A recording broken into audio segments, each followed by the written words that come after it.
Hello, friends, and welcome to the Follow the Moon Challenge. My name is Alice in Wonderland, and I'm a little bit obsessed with the moon. This 2026 Follow the Moon Challenge is going to be unlike any other moon challenge because all of the moon cycles in 2026 are slightly shifted and different from what they usually are. We always do this challenge in Aquarius season because Aquarius helps us to think about things differently and to think outside of the box. So it's a perfect time to learn something new about the moon. So I think we're all going to learn something new together about the moon, myself included. I think this challenge is going to be really interesting. So whether you've done the challenge before, I think this is going to be something new and exciting. And if you haven't done this before, then of course it's going to be new and exciting. So I'm really excited to jump into today's video. Know that we are premiering them live every day for 30 days at 11 a.m. Without further ado, let's jump into today's video.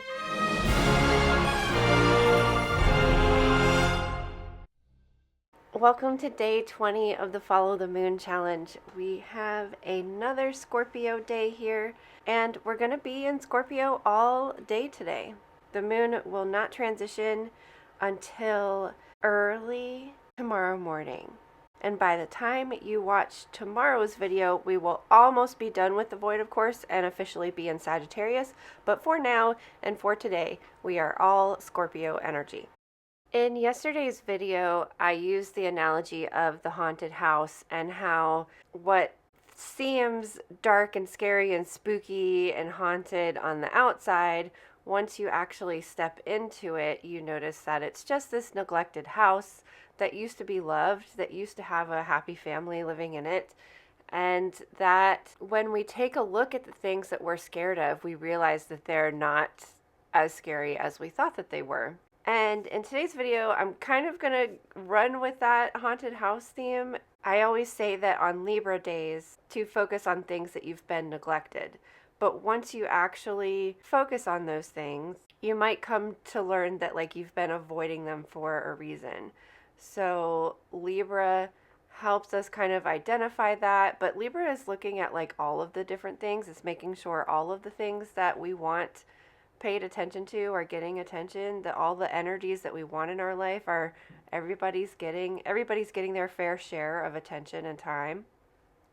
Scorpio gives us an opportunity to look at the thing that maybe we've been neglecting and maybe that we have the intention or impulse to continue to neglect because it just feels too difficult of a task to handle, too difficult of an emotion to process, or just something that we just do not want to look at.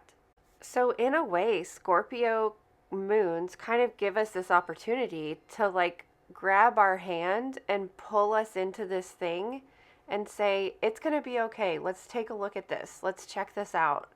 Let's walk into this dark and spooky house and see that it might not really be that bad. I want to have said all of these things before we talk about the Scorpio house because I feel like the 8th house is often very misunderstood or just kind of hard to grasp the energy of it. And I also think that the 8th house is often confused with the 12th house as well. We talked about the 12th house when we talked about Pisces, because Pisces rules the 12th house, of being subconscious energy, astral realms, and dreams. So while yes, Scorpio energy can bring up subconscious energy, I think it's more that the Scorpio realm deals with things that we purposefully stuffed down and have kept hidden. Whereas the Pisces and the 12th house and Neptune energy is the things that just naturally live under the sea, under the iceberg, below the surface, that are meant to be brought forth. Whereas things in the Scorpio realm, in the 8th house territory, are things that we purposefully hide or are the results of something. Because the 8th house deals with the merging and blending of things. So it's this plus this equals this thing. I'll see if I can describe that a little bit better. So the eighth house is the house of merging and blending of energies, transformation, and honestly, the keywords for the eighth house is death, sex, and tax.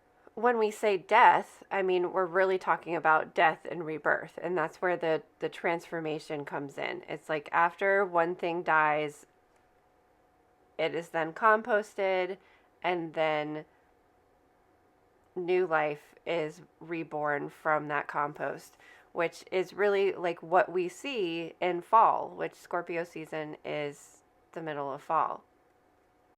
And I mean, I think the sex part is pretty self-explanatory. Like sex is literally two human or two beings combining their energies together, and usually there is a result of that, which is also the rebirth part. But even if there is not a child involved, there is still like the result of that merging together, whether that's a relationship together or whether that's two separate like going on your separate ways. It was just like this one meeting. So there's just like what happens when the blending of two energies comes together, like what is the result of that. And that's really unknown, and that's what the mystery is. So that's like the mystery of the eighth house, and that's the subconscious of the eighth house, because it's unknown. It's we don't know what's going to happen when these two things come together. And then the taxes part is really like think about what taxes are. It's like we each take a fraction of our money, put it into a larger pool of money, and then those shared resources are going to be used for something else. So it's like part of you is given to the collective to then birth something hopefully bigger and better.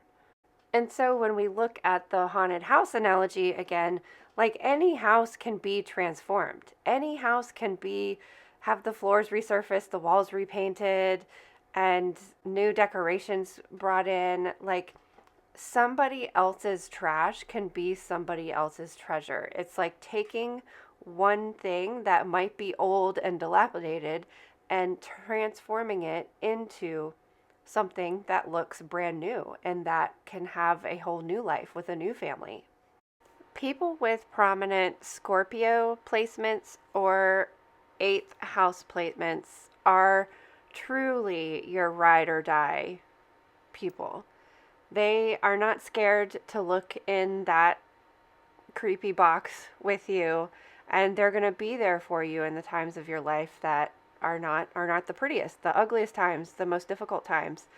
And every person that I have known who has their sun in the eighth house, no matter what sign it is, has always been there at the funeral, helping taking care of all of that crazy paperwork that you don't even realize we have to do when somebody dies.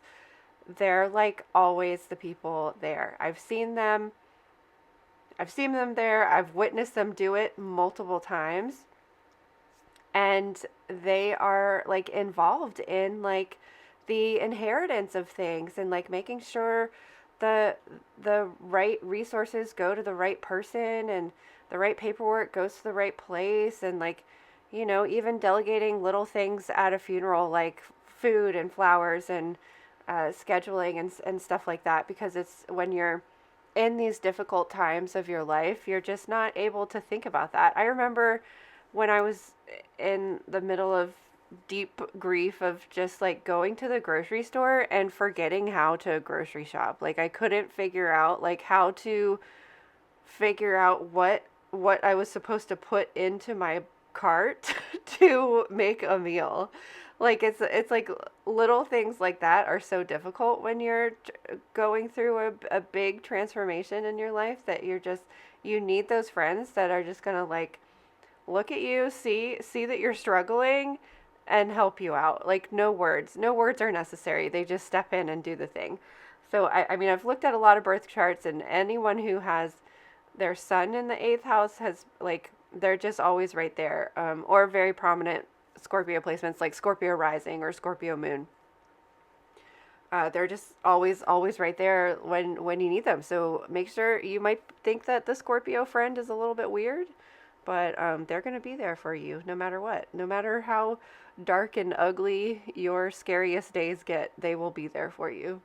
And speaking of always being there for you, I think we need a t-shirt made that says, "Don't forget about Pluto," or "Pluto is a planet." I'm sure there is one out there.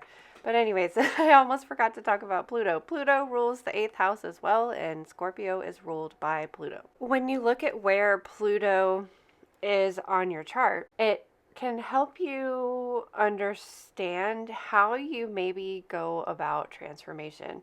For example, Pluto is in my ninth house, which is the house of education, travel, and learning. So, like, when I'm going through a transformation, I have to like analyze it and like study it. I have to, I mean, it's why I study astrology, because it helps me with my growth and it helps me with my transformation. So, that's just something that I've learned about myself, and you can learn that as well by looking at your Pluto placement. But as far as like characteristics for who you are, Pluto is more of like a generational kind of thing, so it's not going to like describe your personality. It does represent like how you go about transformation, how you tackle it, how you hurdle over obstacles, but it is more about your generation as a whole. For example, this generation being born right now in the Pluto and Aquarius generation, this is the like this is the generation that is going to evolve the world. Like, think about what we've talked a lot about Aquarius, because we're within the Aquarius moon cycle. Aquarius is all about doing things differently, thinking outside of the box, and it really is the sign of evolution. Ruled by Uranus. Uranus is the planet of liberation and freedom. So this upcoming generation is going to be the generation that embodies those changes that we are all in the process of trying to make right now. And quite honestly, it's difficult, it's hard, and it's scary. But Scorpio likes that. Scorpio thinks that this is fun. This is mysterious. This is solving the puzzles, solving the mystery. And Scorpio just likes that. So if anything, on one day a month when the moon moves through Scorpio, maybe you can take a look at something that you've been trying to transform. Take a look at something that maybe you've been avoiding. Take a look at something that maybe you've been too scared to look at, and just chisel away at it slowly. Once a month, break it down in some way, shape, or form, and eventually you'll get there. Scorpio is intriguing. It's mysterious. It's honestly sexy. Like, Scorpio Venus is so sexy. Scorpios are really sexy. We like that unknown. We're like magnetized to it. So on a Scorpio moon day, be mysterious. Nobody knows you. Nobody knows the depths, the true depths of your soul, but Scorpio does, and you and Scorpio have that secret between each other, and that can be intriguing and mysterious to people who don't know you, people who are on the outside. So be the mystery today. Be sultry and sexy and mysterious, because nobody knows how deep your soul truly is. Scorpio sees the truth, sees the beauty that Libra showed us, and also sees the truth if you're not being authentic and honest. Like, Scorpio's going to call you out on your bullshit. So you can't bullshit a Scorpio. They're going to see behind the mask, see behind whatever role you are playing, but they're also going to see the true you, the real you, the you that, like, you know that you can be, the you that is like your highest and best self, because you're digging into those depths and you're finding those little nuggets and gems of magic that's within you. Scorpio sees that, and Scorpio wants you to be that. Even if on the outside you look like a hot mess, even if you look like that dilapidated haunted house, Scorpio sees what that house could be, sees the magic and the transformation that could be made. Scorpio already sees it. So act like it. Thank you so much for joining me for day 20 of the Follow the Moon Challenge. We only have 10 days left. Can you believe it? We're almost there. And if you are struggling today, and I'm talking to you, future Allison, tomorrow we're moving into Sagittarius, where we can find the light and the spark and get excited again. Put a purple heart in the comments if you watch this video all the way through to show Scorpio some love. I hope that you can join me for tomorrow's day 21, where we will be almost to that transition into Sagittarius. We'll still be in that void of course energy, but we're going to talk all about Sagittarius tomorrow, and I'm so excited. I hope that I can see you then.